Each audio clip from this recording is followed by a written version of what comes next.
un tanto densa, pero es completamente necesaria para entender lo que estamos viviendo, sobre todo hoy en día. Quiero contarles antes de pasar, gracias, al estudio propiamente tal, el propósito y el objetivo que tiene hacer este estudio, ¿ya? El propósito y el objetivo que tiene hacer este estudio. Hasta antes de las 3 reuniones que tuvimos anteriormente, tuvimos 3 reuniones para dar una información que nos compete única y exclusivamente a los miembros de la iglesia, ¿no es cierto? Y era principalmente el funcionamiento y un poco explicar la mecánica de cómo la iglesia funciona, lo cual hay que hacerlo por lo menos una vez al año, ¿ya?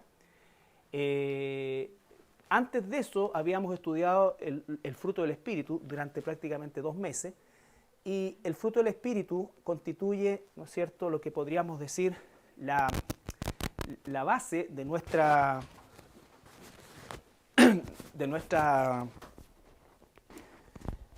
carácter o de la transformación del carácter que Cristo quiere hacer en cada uno de nosotros.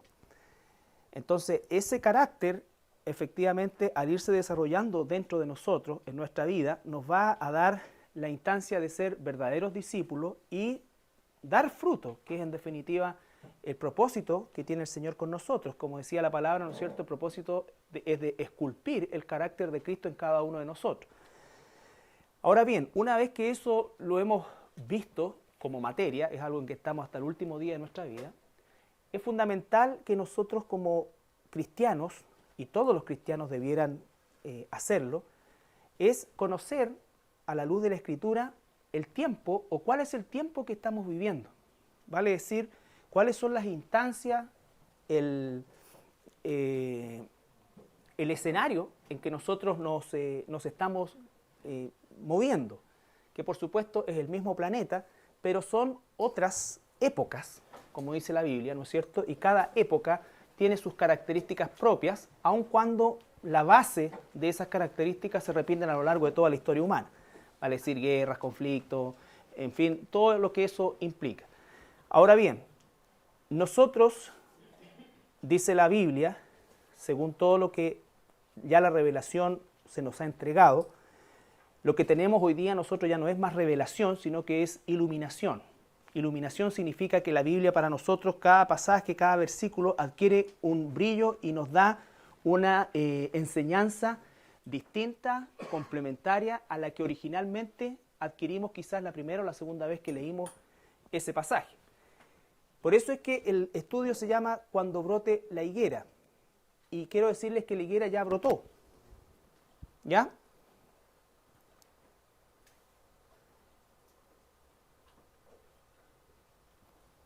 La higuera ya brotó.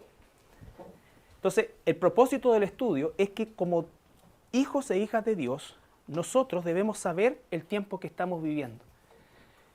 Este es un tiempo terminal, este es un tiempo en el cual nosotros nos encontramos, ¿no es cierto?, que es, dice la Biblia, escatológicamente, el tiempo del fin, que transcurre, como ustedes saben ya, a partir del año 1948, cuando la nación de Israel se vuelve a constituir como una nación independiente después de más de 2000 años de dispersión hasta los más recónditos lugares del mundo. Cuando la Biblia dice que la higuera brota, la higuera es símbolo de el estado de Israel. La vid es símbolo de la espiritualidad de Israel. La vid todavía no está restaurada, pero la higuera ya está restaurada, ¿no es cierto? Y ya ha florecido. O sea, el estado de Israel ya está en pie, ya tiene, digamos, el territorio ganado, por así decirlo, ¿no es cierto?, a pesar de todo lo que está ocurriendo en el Medio Oriente. Y hay una razón importantísima para entender el brote de la higuera, que es distinto de la maduración de la vid, que todavía no ocurre en Israel. De hecho, Israel está, los que saben, el pasaje de los huesos secos, ¿no es cierto?, en Ezequiel 36, hay 2 partes que transcurren en eso. Primero, dice que el cuerpo de estos huesos se llena de carne y se empieza a mover. Pero después hay una segunda fase donde se les da espíritu, ¿ya? Israel está en la fase en que tiene cuerpo, se mueve, pero está muerto espiritualmente, ¿ya? Esa es la historia de la parábola, o sea, la profecía de los huesos secos. Dice Mateo 24, 32, 33, el capítulo 24 de Mateo, para los que lo han leído. Recuerden que es un capítulo súper extenso que nos habla del tiempo contemporáneo al que fue escrito, vale decir, habla de las situaciones que le van a pasar a poco andar a la naciente iglesia, habla de cosas que van a suceder al mediano plazo, como la destrucción de Jerusalén, ¿ya? El año 70 después de Cristo por el general Tito, quien asedió por más de un año Jerusalén y finalmente murieron más de 1 millón de judíos dentro de los muros. Y en el largo plazo, que constituye principalmente lo que es el rapto y la situación de Israel, ¿ya? La situación de Israel. Entonces, ¿qué es lo que nos dice este pasaje de Mateo 24? Todo el capítulo 24 habla de eso, ¿no es cierto? Y en esos 3 tiempos, que son kairos, ¿no es cierto? Y habla que específicamente el versículo 32 y 33, ¿quién lo puede leer? De la higuera aprended la parábola, cuando ya su rama está tierna y brotan las hojas, sabéis que el verano está cerca. Así también vosotros, cuando veáis todas estas cosas, conoced que está cerca a las puertas. Ya, que está cerca a las puertas el Señor, ¿no es cierto? Es cierto, el Señor dijo que el día y la hora nadie la va a conocer jamás, pero también es cierto que dijo que los tiempos nosotros debíamos conocerlos, nosotros debemos saber leer los tiempos que estamos viviendo. No podía esta parábola aplicarse en ninguna otra época de la historia humana porque la higuera no había brotado. La higuera no había brotado. Israel no era nación. Y aquí es donde directamente tiene relación con la nación de Israel y específicamente con el restablecimiento político, geográfico de la nación de Israel. ¿Ya? Entonces, cuando todas estas cosas empiecen a suceder, ¿no es cierto?, cuando empiece a brotar la higuera, sepan que yo ya estoy a las puertas. Los eventos que se han sucedido específicamente a finales del siglo XIX y todo el siglo XX y lo que va del siglo XXI, tienen una característica en común, aparte de todo lo que significa, ¿no es cierto?, la explosión demográfica, la explosión tecnológica y todo eso, es que todos los sucesos se van sucediendo o van ocurriendo de una manera inmensamente acelerada. ¿Ya? Inmensamente acelerada. Ahora bien, ¿por qué vamos a estudiar esto? Porque nosotros ya estamos en el tiempo en que la higuera brotó. ¿Cómo es que comienza el capítulo 24? Dice, primero que nada, que nadie los engaña. Este es el tiempo, porque no podía existir el tiempo, ¿no es cierto?, hasta que hubiese existido esto. ¿Ya? Y esto ya ocurrió. Llevamos 65 años desde que esto ocurrió. Por lo tanto, estamos 65 años más cerca de que el Señor venga por la iglesia. Esa es la connotación que tiene. Este es el tiempo donde el Señor dice, el que quiere seguir haciendo el mal, que siga haciendo mal. El que se está santificando, sígase santificando. Ya está diciéndonos de alguna manera, no es el tiempo de rogar a la gente, no es el tiempo de forzar a la gente, es el tiempo de concentrarse en nuestra relación personal con el Señor hoy más que nunca. Hoy más que nunca. Y con esto no estoy matando el evangelismo y qué pasa con los niños en África y todas estas cosas que se nos vienen a nuestra cabeza telenovelesca cada vez que decimos estas cosas, ¿no es cierto? Porque de lo que tengo que preocuparme es efectivamente de mi relación personal con el Señor. Por eso es que estudiamos el fruto del Espíritu, porque si el Señor ve frutos o ve el fruto de su Espíritu Santo brotando en mí en sus distintas características, entonces me va a usar. Te va a usar a ti, me va a usar a mí. No tenemos que preocuparnos por qué vamos a hacer. Tenemos que preocuparnos de quiénes somos. Somos hijos de Dios. Y Él dice, sed santo porque yo soy santo. ¿Ya? Entonces, es por eso que necesitamos mirar, hoy más que nunca, lo que está pasando en el Medio Oriente y específicamente en la tierra de Israel. Porque si bien es cierto, la higuera ya brotó, ya, ¿no es cierto?, dio fruto, esta higuera está siendo constantemente atacada. ¿Cuál va a ser la diferencia hoy día? Que nunca más va a ser desarraigada de ahí. ¿Ya? Entonces, ¿qué es lo que nosotros tenemos que ver? Lo que está ocurriendo específicamente en el entorno de Israel y con el mundo hoy día, ¿no es cierto?, el mundo islámico, los árabes, pero especialmente los iraníes. Los iraníes. Vamos a llegar al punto de entender que Irán es clave en la profecía bíblica, sobre todo en los tiempos o la antesala de la aparición del anticristo y del rapto de la iglesia, o del rapto de la iglesia y la aparición del anticristo, para decirlo en orden. ¿Ya?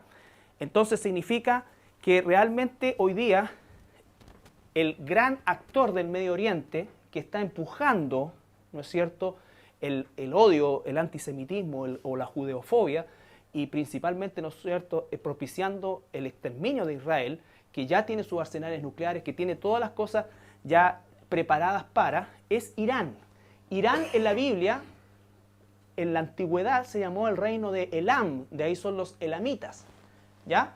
Posteriormente se llamó Persia por su cercanía al Golfo Pérsico. Y fue y se llamó Persia hasta el año 1936, en que pasó a llamarse República de Irán. Pero hoy día se llama República Islámica de Irán. ¿Ya? Irán es Persia, Irán es Elam. El actual presidente cumple, aunque él no lo piense así, cumple un rol profético dentro de lo que es, ¿no es cierto?, la profecía bíblica también. Su presidente, que se llama Mahmoud Ahmadinejad, ¿ya? Él tiene una convicción, ha sido adoctrinado por los ayatolá y tiene la convicción de que él es el que va o está preparando, escuchen bien, la llegada del Mahdi, que es el Mesías islámico. El Islam también tiene un Mesías que no aparece en el Corán.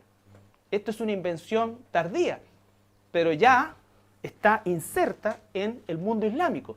Recuerden que el 80% de los que profesan la fe islámica jamás han leído el Corán.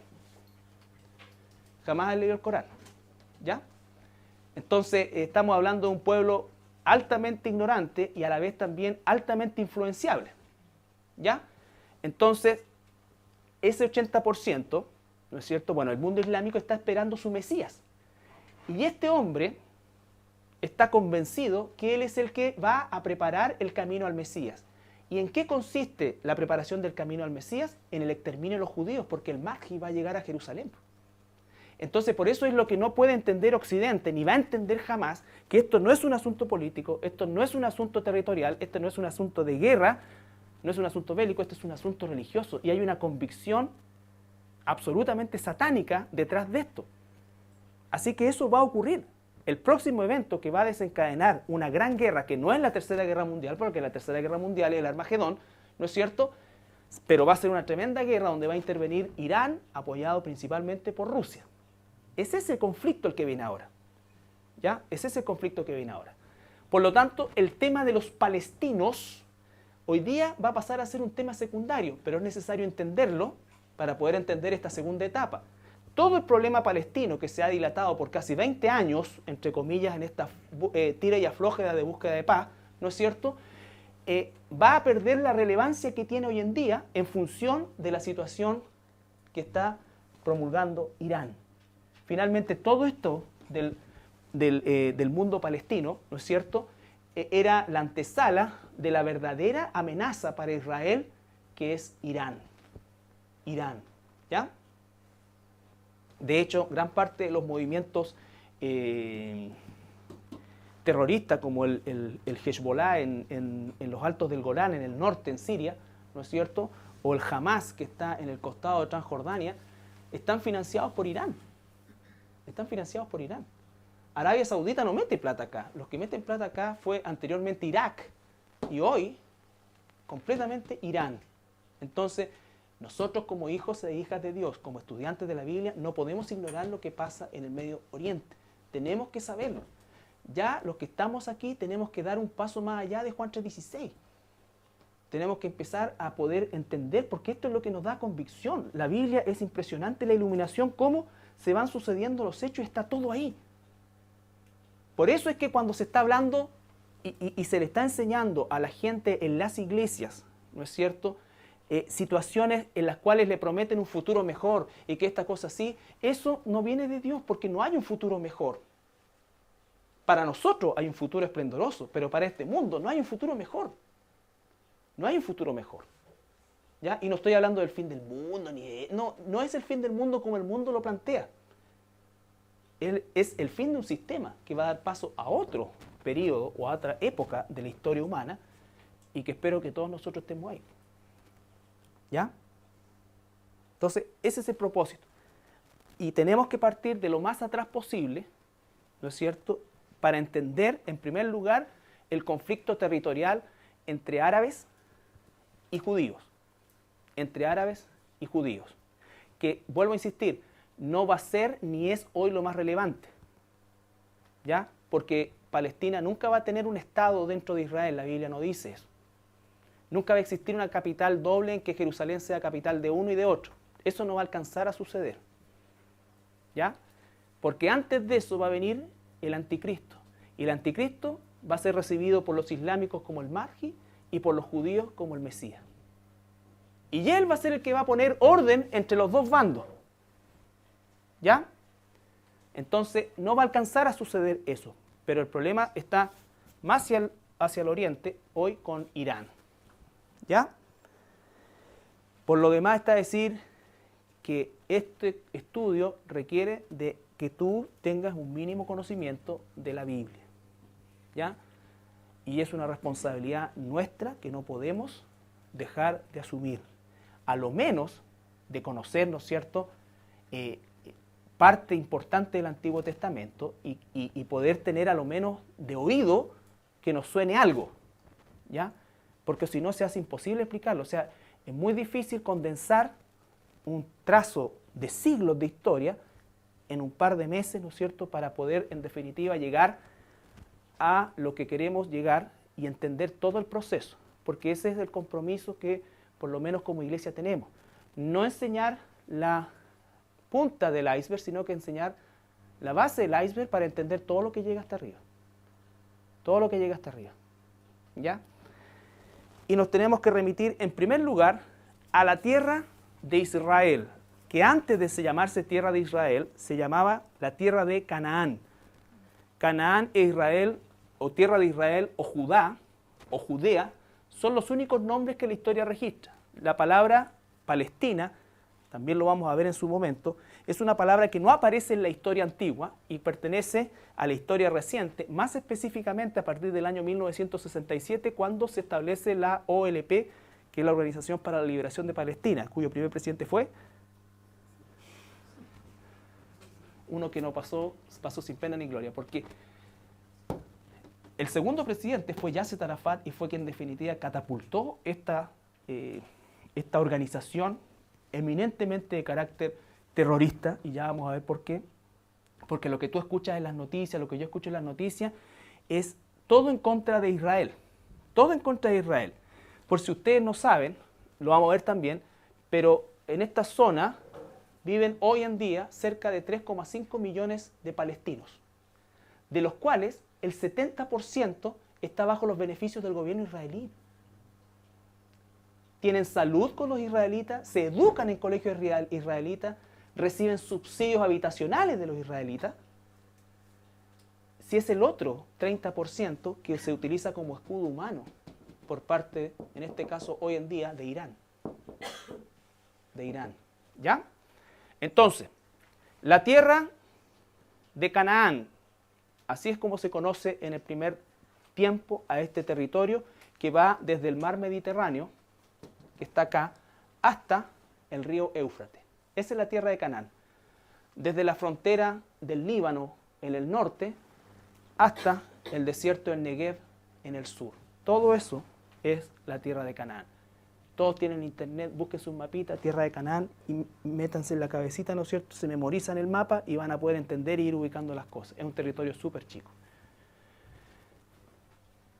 ¿Cómo es que se genera el poblamiento de los cananeos de esta tierra? Vamos a ir a Génesis capítulo 9, versículos 18 y 29. Primero que nada, mientras lo están buscando, esto es historia que ya debiéramos saber todo. De verdad, me daría vergüenza que alguien preguntara quién es Jafet. ¿Ya? De verdad, de verdad. Se la perdono solamente a los nuevitos, pero los antiguos que no sepan quién es Sem, Cam y Jafet, ¿sabes qué más? Apaguemos las luces y me voy a ver la final de la Serie Mundial de Béisbol. La serie divisional. Pero no tengo nada que hacer. ¿Ya? Entonces lo primero es, Noé, recuerden, pertenece al mundo antiguo. Tenemos una primera etapa de Adán a Noé. ese mundo antiguo, donde la gente vivía 800 años, 700 años, se termina con Noé. Noé es el personaje del tiempo antiguo, del mundo antiguo, que entra en el arca, él, su esposa, sus 3 hijos y sus 3 nueras. ¿Ya? Imagínate el ambiente en el arca. Entonces, menos mal que no entraron las 3 suegras. Ya, entonces, ellos llegan en alguna parte del monte Ararat, en Armenia, se establece eso, y después ellos comienzan a migrar. No es que Noé se bajó del arca y al tiro plantó la viña y al tiro sacrificó un animal, si estaban recién saliendo los bichos del arca, ¿ya? Pasó tiempo indeterminado, pero ellos finalmente se establecieron en esta zona. Todos los eventos ocurren en esta zona, en la zona de Canaán, ¿ya? Entonces, primero que nada vamos a ir a Génesis 9, 18 al 29. Aquí vamos a explicar un hecho que va a marcar para siempre a los cananitas. Va a marcar para siempre a los cananitas, que son descendientes de Cam. ¿Quién quiere leer? Y los hijos de Noé que salieron del arca fueron Sem, Cam y Jafet. Cam es el padre de Canaán. Estos 3 son los hijos de Noé, y de ellos fue llena toda la tierra. Después comenzó Noé a labrar la tierra y plantó una viña, y bebió del vino y se embriagó, y estaba descubierto en medio de su tienda. Y Cam, padre de Canaán, vio la desnudez de su padre y lo dijo a sus 2 hermanos que estaban afuera. Entonces Sem y Jafet tomaron la ropa y la pusieron sobre sus propios hombros, y andando hacia atrás, cubrieron la desnudez de su padre, teniendo vuelto su rostro.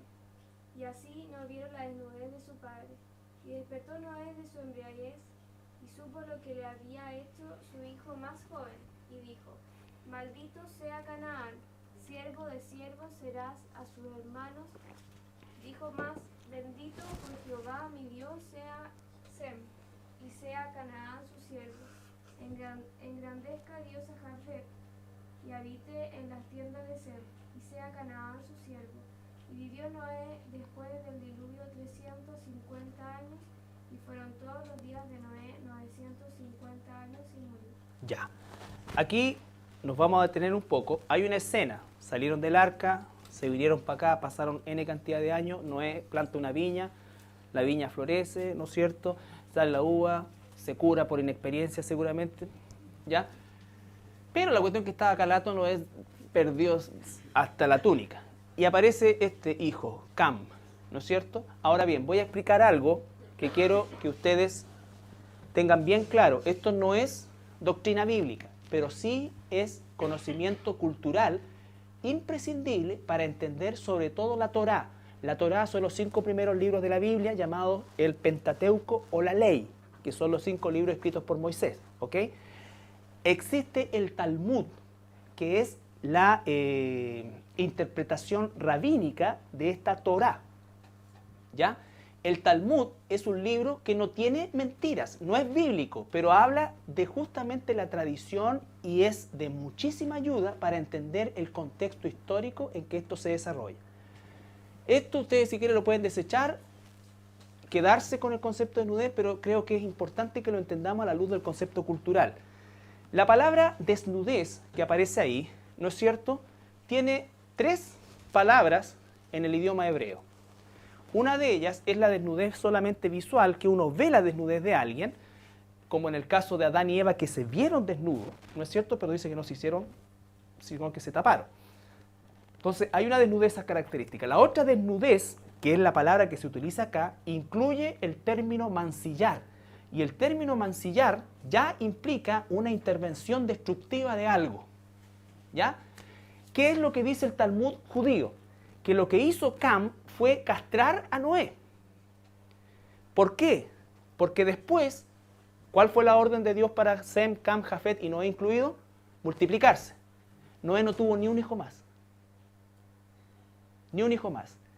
Y Noé no maldice a Cam. ¿Maldice a quién? A Canaán, el 4.º hijo de Cam. O sea, a su 4.º nieto. ¿Y por qué también eso ocurre? Eso es interesante en el Talmud judío. el cuarto hijo normalmente era el hijo de la vejez. Y la tradición hacía, ¿no es cierto?, que este cuarto hijo era el que de alguna manera se encargaba de cuidar a sus padres en su ancianidad. Y Cam priva a Noé de este cuarto hijo, y por eso es que Noé profiere la maldición sobre el cuarto hijo, o la cuarta generación, o el cuarto hijo, perdón, de Cam, que es Canaán. ¿Ya? Eso es la explicación que hace el Talmud judío. Yo se las comento porque también es importante pensar como judío. Cuando leemos sobre todo la Torá, tengo que pensar como judío. ¿Ya? No solamente saber lo que dice, sino que pensar como judío. Y eso implica, ¿no es cierto?, entender en mayor proporción lo que hizo Cam. ¿Ya? Porque no fue nada que lo vio Calato nomás y se rió y fue como la gente... Es una cosa mucho más grave que tuvo que ver con la descendencia de Noé, con la proyección y el cumplimiento de la profecía o del mandato de Dios de Noé. Perdón, ¿esa fue la consecuencia que trajo? La consecuencia que trajo Claro, de ahí maldijo Noé a Canaán. ¿Por qué no maldijo a Cam? Porque el que vio la desnudez no fue Canaán, fue Cam, el papá de Canaán. Pero la maldición viene sobre el cuarto hijo. Entonces, ya tenemos sellado el destino de Canaán. Recuerden ustedes que en el mundo antiguo las palabras del patriarca eran ley. ¿No es cierto? Por eso es que Jacob se puso esto para buscar la bendición de su padre. Y cuando ya se daba eso, se decretaba. Se decretaba. ¿Ya? Noé, aunque comienza a poblar el nuevo mundo, por así decirlo, él viene del antiguo. Ahora bien, ahí está la tabla de las naciones, que está en el capítulo 10, ¿no es cierto? Noé, los Jafet, son todos los jafetitas, y esta gente, todos estos descendientes y más, fueron los que poblaron lo que se llama el mundo indoeuropeo. Los camitas poblaron principalmente África, ¿no es cierto?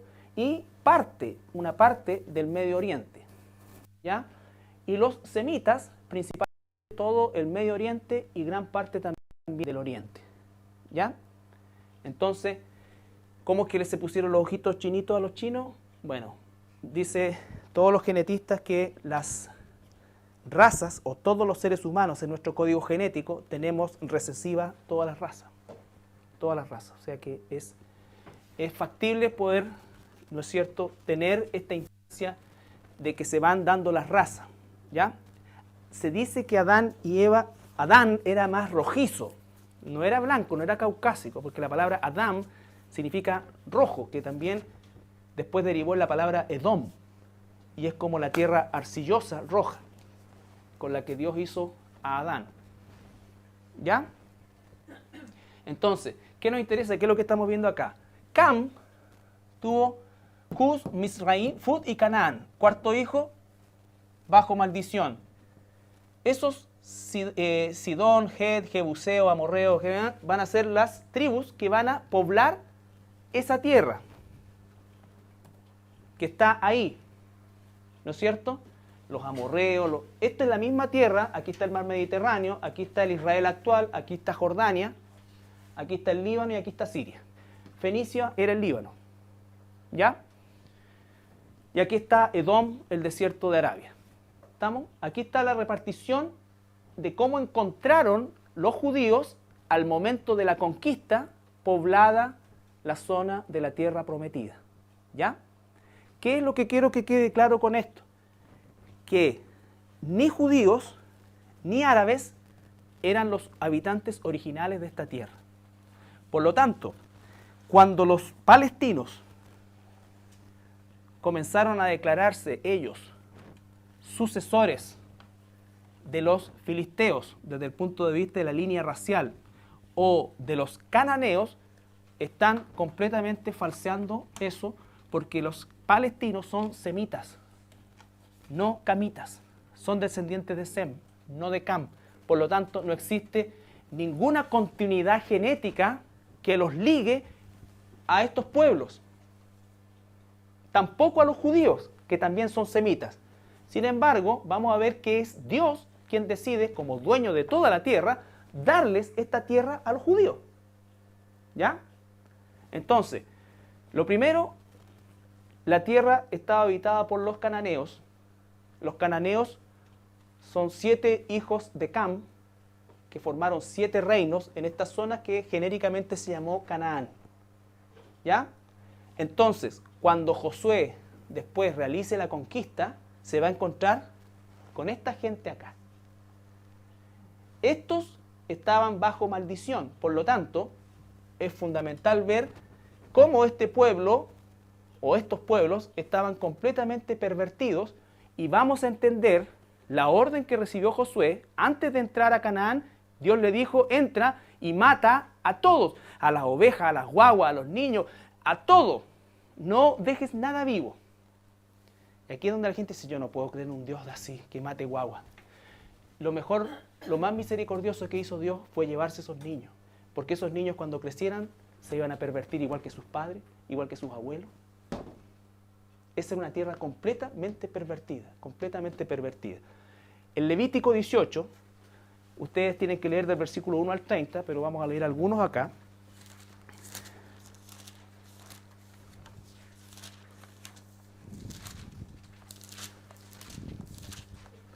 Levítico 18, primero, versículo 1 al 5, porque el versículo 1 al 5 es el contexto de todo lo que va a describir a partir del versículo 6, que eran las prácticas de los cananeos.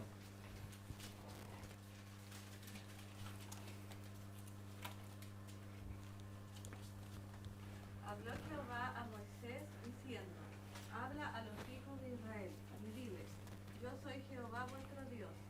No haréis como hacen en la tierra de Egipto, en la cual morasteis, ni haréis como hacen en la tierra de Canaán, a la cual yo os conduzco, ni andaréis en sus estatutos. Mis ordenanzas pondréis por obra, y mis estatutos guardaréis andando en ellos. Yo Jehová vuestro Dios. Por tanto, guardaréis mis estatutos y mis ordenanzas, los cuales haciendo el hombre vivirá.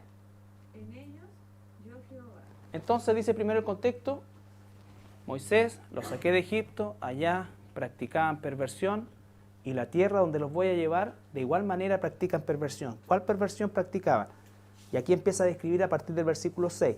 Ningún varón se llegue a parienta próxima alguna para descubrir su desnudez. Está hablando, ¿no es cierto?, de incesto, de todo ese tipo de relaciones. Después saltamos al versículo 21, 22. Y no des hijo tuyo para ofrecer por fuego a Moloc. Los primeros hijos, fuera hombre o mujer, los cananeos los sacrificaban al fuego a su dios Moloc, al ídolo Moloc. No contamines así el nombre de tu Dios, yo Jehová. No te echarás con varón como con mujer, homosexualismo, abominación. Ni con ningún animal tendrás ayuntamiento, amancillándote con él. Ahí aparece la palabra, por ejemplo, amancillando. Ni mujer alguna se pondrá delante de animal para ayuntarse con él, es perversión. En ninguna de estas cosas os amancillaréis, pues en todas estas cosas se han corrompido las naciones que yo he hecho de delante de vosotros. ¿Cuáles eran las naciones? Los cananeos. Cananeos, hijos de Cam. Cuarto hijo de Cam, cananeos, se establecieron en este territorio que va del Mediterráneo al Éufrates. ¿Ya? Y Dios saca a Israel de Egipto, lo va a trasladar por el desierto y lo va a introducir a esta tierra prometida. Pero le advierte, a la tierra donde te voy a introducir existe esta gente que tú tienes que echar delante de ti. Yo estoy contigo. ¿Ya? Después le dice a Josué, esfuérzate y sé valiente porque yo estoy contigo. Deuteronomio 7, 1 al 5.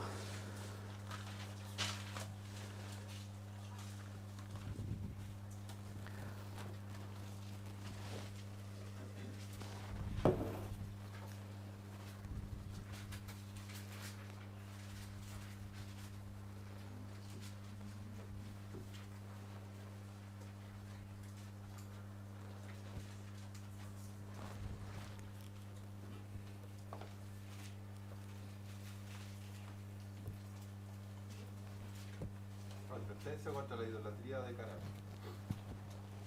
Cuando Jehová tu Dios te haya introducido en la tierra en la cual entrarás para tomarla, y haya echado de delante de ti a muchas naciones, al Eteo, al Gergeseo, al Amorreo, al Cananeo, al Fereceo, al Ebeo y al Jebuseo, 7 naciones mayores y más poderosas que tú, y Jehová tu Dios las haya entregado delante de ti y las haya derrotado, las destruirás del todo.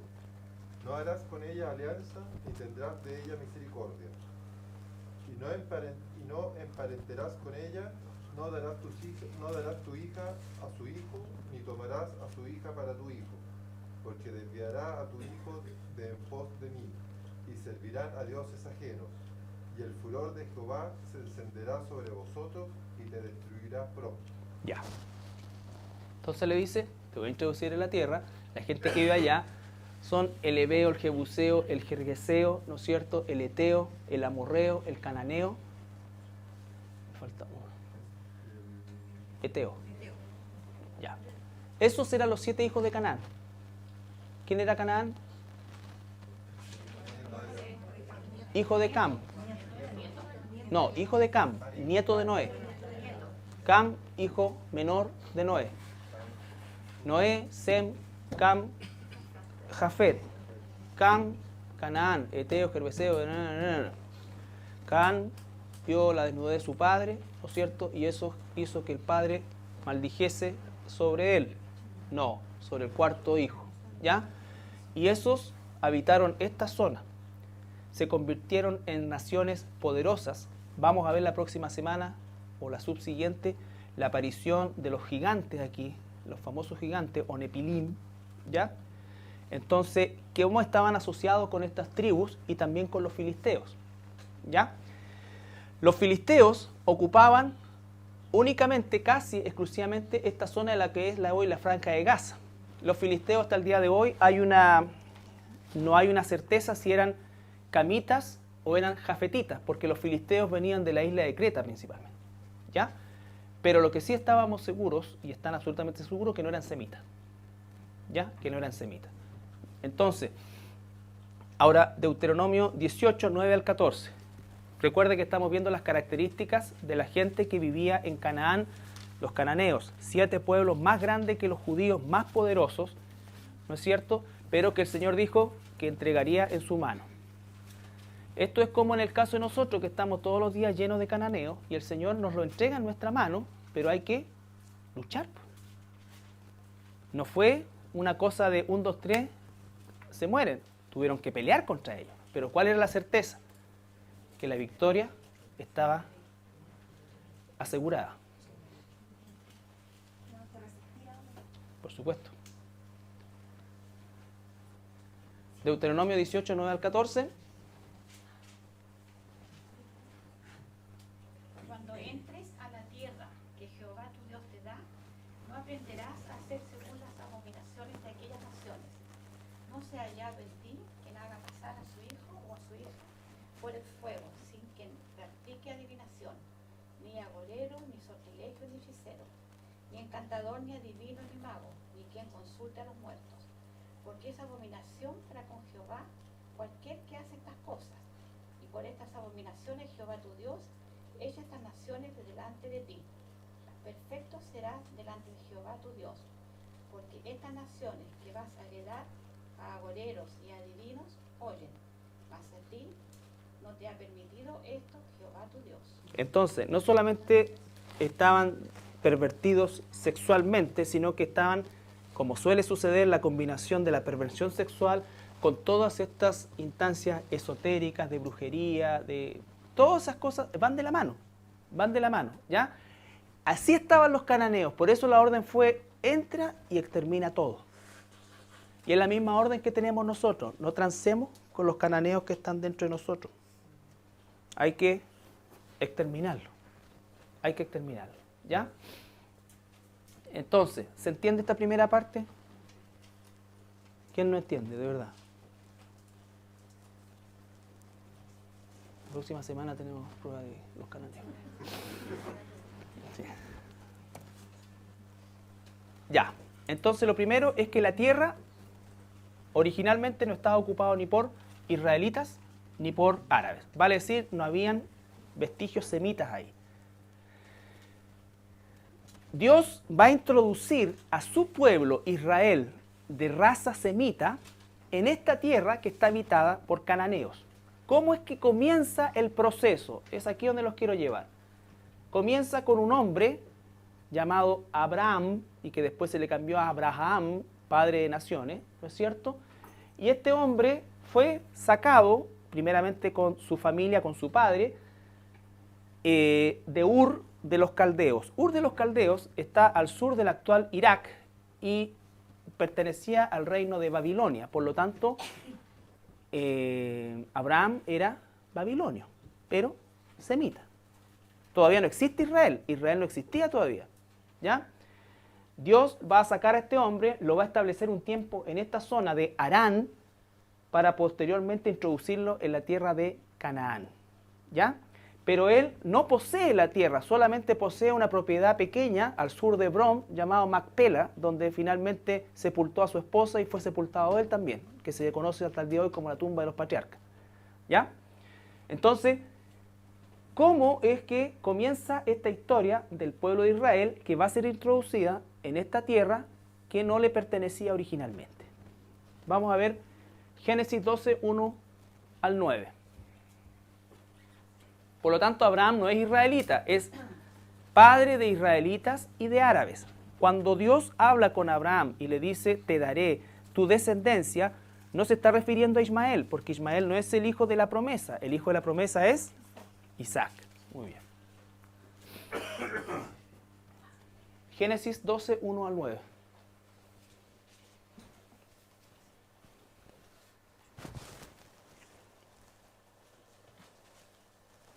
Pero Jehová había dicho a Abraham, vete de tu tierra y de tu parentela y de la casa de tu padre a la tierra que te mostraré, y haré de ti una nación grande y te bendeciré y engrandeceré tu nombre y serás bendición.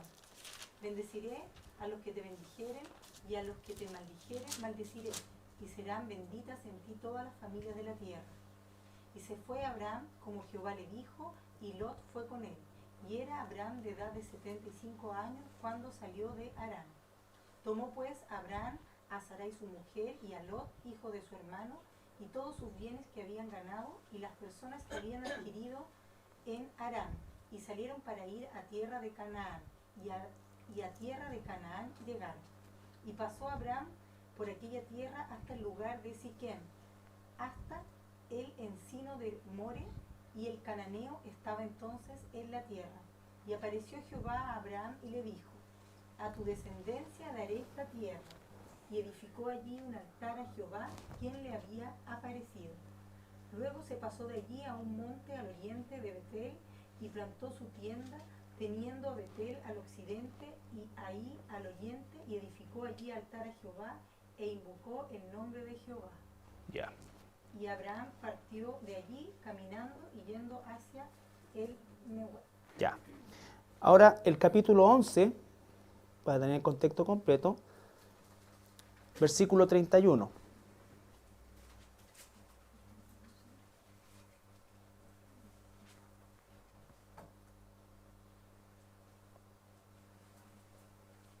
Y 32. Y tomó Taré a Abraham su hijo y a Lot, hijo de Harán, hijo de su hijo, y a Sarai su nuera, mujer de Abraham, su hijo, y salió con ellos de Ur, de los Caldeos, para ir a la tierra de Canaán. Y vinieron hasta Harán y se quedaron allí. Y fueron los días de Taré 205 años, y murió Taré en Harán. Ya. Estaban en Ur de los Caldeos, ¿no es cierto? Aquí Taré, el padre de Abraham, de Nacor y de Harán, ¿no es cierto? Salen de Ur en dirección a Canaán, pero primero se paran y están un tiempo indeterminado aquí en Harán. Es un tiempo bastante largo porque dice que aquí Abraham, ¿no es cierto?, obtiene riqueza y una serie de cosas que son con las que entra a Canaán. En Ur muere su hermano Aram y él se hace cargo de su sobrino Lot, que lo acompaña en todo el proceso, y después entran en Canaán, ¿no es cierto? Dice primero que se quedó en Siquem y después se estableció en Betel. Aquí está Betel. ¿Se recuerdan cuando se separa Lot y Abraham, Lot las encumbró hacia Sodoma y Gomorra, acá, ¿no es cierto? Entonces aquí ya nos buscamos en un territorio geográfico, son poquitos kilómetros, no es una cosa grande. Entonces, ahí tenemos ya al padre de la nación judía, de la nación israelita, tomando una primera posesión o un primer contacto con la tierra que estaba habitada por los cananeos, ¿ya? Que se llamaba la tierra de Canaán. Entonces, esto explica, ¿no es cierto? Y cuando dice a tu descendencia, recuerda que se está refiriendo a Isaac, no a Ismael, ¿ya? En ningún momento. Después Génesis 17, 4 al 8.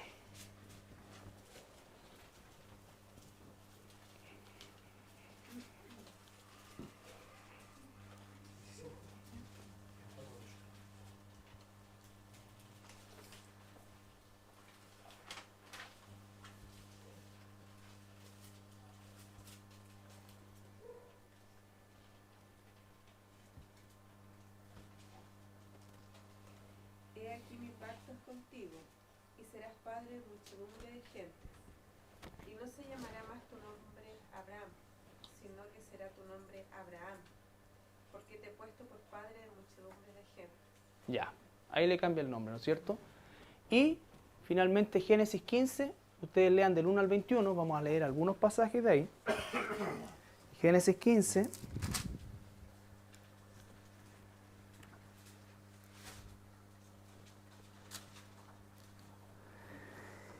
Específicamente, versículo 13 al 16.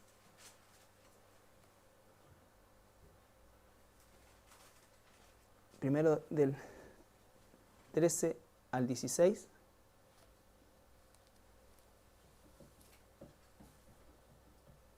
Entonces Jehová dijo a Abraham: ten por cierto que tu descendencia morará en tierra ajena y será esclava allí y será oprimida 400 años. Mas también a la nación a la cual servirás juzgaré yo, y después de esto saldrás con gran riqueza. Y tú vendrás a tus padres en paz y serás sepultado en buena vejez.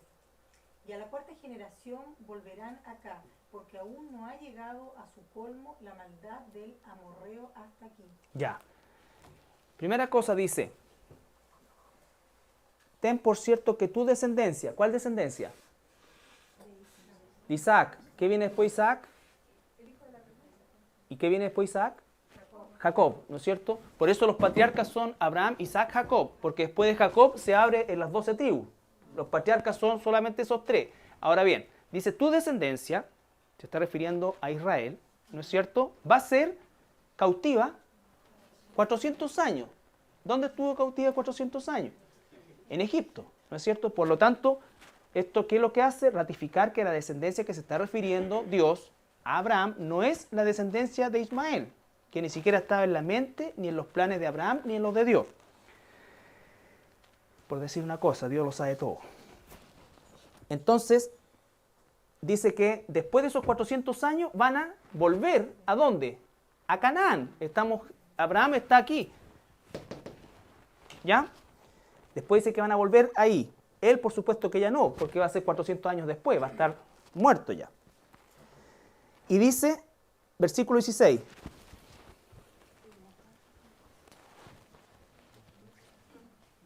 Y en la cuarta generación volverán acá, porque aún no ha llegado a su colmo la maldad del amorreo hasta aquí. Los amorreos es, cananeo, amorreo, muchas veces usada como un gentilicio total de los habitantes de Canaán, aunque estaban divididos en 7. Pero dice que aún no ha llegado al colmo la maldad. O sea que Dios le dio por lo menos 400 años a los cananeos para que se arrepintiesen.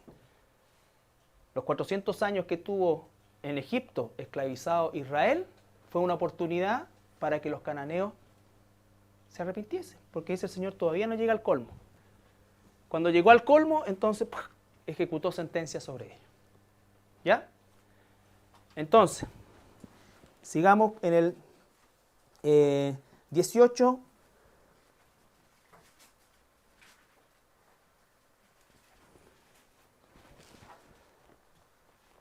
aquí establece el pacto y delimita el territorio que le iba a corresponder a la descendencia de Abraham por parte de Isaac, Jacob y la repartición en las 12 tribus.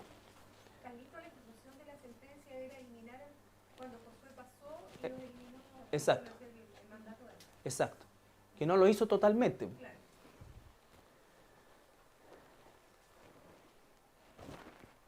15-18.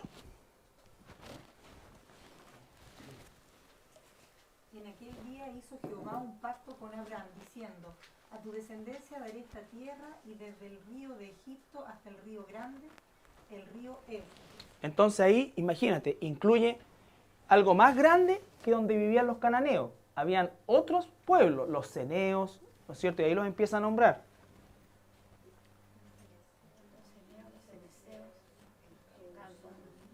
Los refaítas son los gigantes.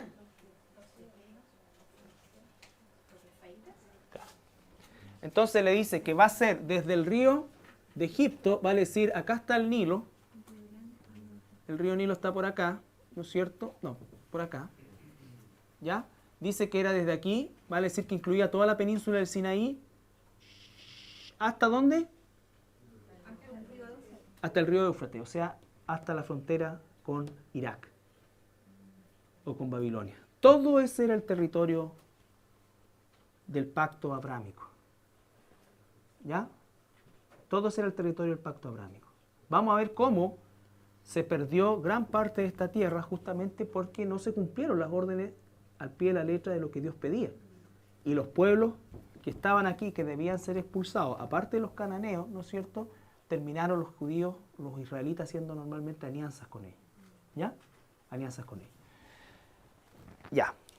Entonces, recapitulando. La tierra originalmente pertenece a Dios. Los habitantes originales de la tierra de Canaán eran los cananitas. 7 pueblos, 7 reinos, 7 tribus. En ese tiempo existían las ciudades-estado. O sea, cuando se hablaba el reino de Jerusalén, se estaba hablando, ¿no es cierto?, de una ciudad, pero que tenía una economía de monarquía. Estos 7 pueblos eran todos cananitas, vale decir, de ascendencia camita. Por lo tanto, los semitas, tanto israelitas como árabes, no tenían nada que ver en este territorio. Ahora Dios, en su infinita sabiduría y en su plena potestad, como dueño de toda la tierra, decide darle esta tierra a Israel. Pero le advierte que la tierra está ocupada por gente completamente pervertida, con prácticas completamente pervertidas desde todo punto de vista. ¿Ya? Y les dice que los va a introducir ahí y les dice, no aprendan las cosas. Y como el Señor sabía que de alguna manera Israel iba a aprender esas cosas y terminó haciéndolo, la orden fue, extermina todo. Extermina todo. ¿Ya? Y ese es, en definitiva, lo que vamos a ver la próxima semana, dándonos un salto ya a la época de Josué, cuando se inicia la conquista y cómo Israel, ¿no es cierto?, va entrando en la tierra, comete específicamente un error, Josué, que hace que un pueblo de estos que él tenía que eliminar quedase completamente en pie.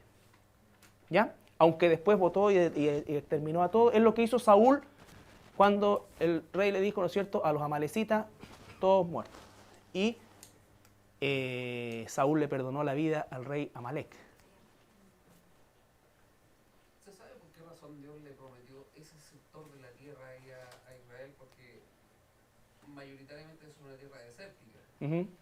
¿Hay alguna razón geográfica, geológica, etcétera? Hay una razón geográfica que no explica necesariamente o no explicaría todo el contexto del por qué Dios se la dio, porque no está eso revelado, ¿no es cierto? Pero dice claramente que cuando Dios fundó la tierra, ¿no es cierto?, la piedra del fundamento la puso en Jerusalén. Entonces, en Jerusalén está la piedra angular del planeta. Jerusalén es el centro de Israel, Israel es el centro del planeta. ¿Ya? Entonces, desde ese punto de vista, se establece la hipótesis que esa puede haber sido la razón de por qué geográficamente escogió eso. Pero no nos olvidemos que la tierra originalmente estaba en lo más rico de la Mesopotamia. ¿no es cierto? Que era toda la ribera del río Éufrates, porque la parte más seca de Mesopotamia está para el lado de acá, la ribera este del Tigris. La Mesopotamia es entre el Tigris y el Éufrates, pero la parte más fértil era esta. Es como cuando entraron a Egipto, el faraón le dio la tierra de Gosén, que era la tierra más fértil. ¿Ya? Entonces siempre Dios proveyó de eso. Entonces, si bien es cierto, la parte de hoy es desértica, la tierra original tenía de todo. Tenía de todo. Pero es la única explicación que se puede dar de la elección de ese territorio específicamente. Y de Jerusalén específicamente como ciudad. Puede haber sido cualquier otra, pero esa es. Bueno, y como consecuencia de eso, se dice, ¿no es cierto?, que Dios creó o formó al ser humano del polvo de la tierra de Moriah, que es el monte del templo, y lo colocó en el jardín del Edén. No lo hizo en el jardín del Edén. Así que tomó tierra y colocó al hombre en el jardín del Edén. Noé, cuando hace un altar, lo hace en el monte Moriah. Abraham va a sacrificar a Isaac en el monte Moriah, y es el monte del templo, donde hoy día lo único que dura o existe de los judíos es el muro occidental. Nada más, todo lo otro más está en el suelo. Pero todas las cosas transcurrieron ahí. Betel, que dice ahí, ¿no es cierto?, es justamente también, Bet-El es donde Abraham o donde Jacob coloca una piedra, ¿no es cierto?, y tiene ese sueño y dice, bueno, esta es puerta del cielo, ¿no es cierto?, y ve la escalera, que es también exactamente en la misma zona del templo. ¿Y qué hay un muro ahora? Sí, por el muro de los lamentos. ¿Hay un muro? Sí, por lo único que queda de vestigio, pero está exactamente en el lugar ahí. Ya. Bien. ¿Alguna pregunta?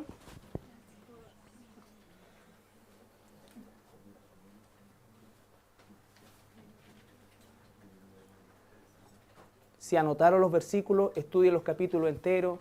Traten de seguir la línea, porque obviamente podríamos haber hecho mucho más fácil, entre comillas, este estudio, pero es un pecado grande saltarse toda esta parte. De hecho, nos estamos saltando detalles importantes, pero por lo menos tener una visión panorámica. ¿Para qué?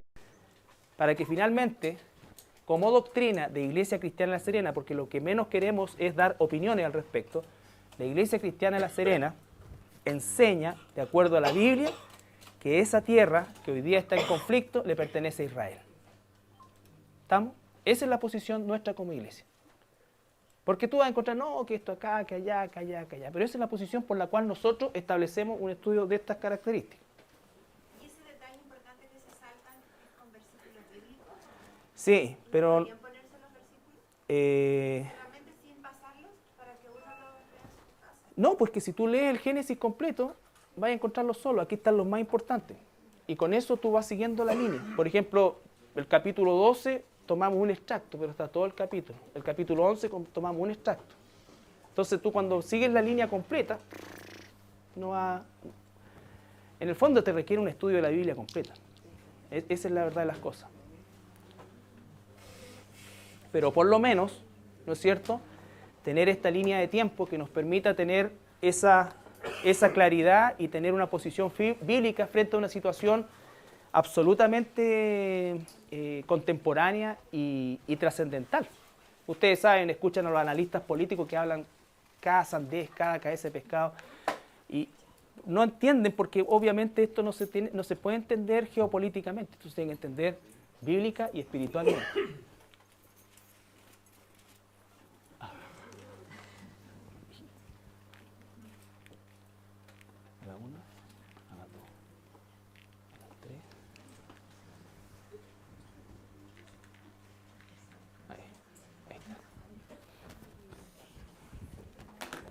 Ya.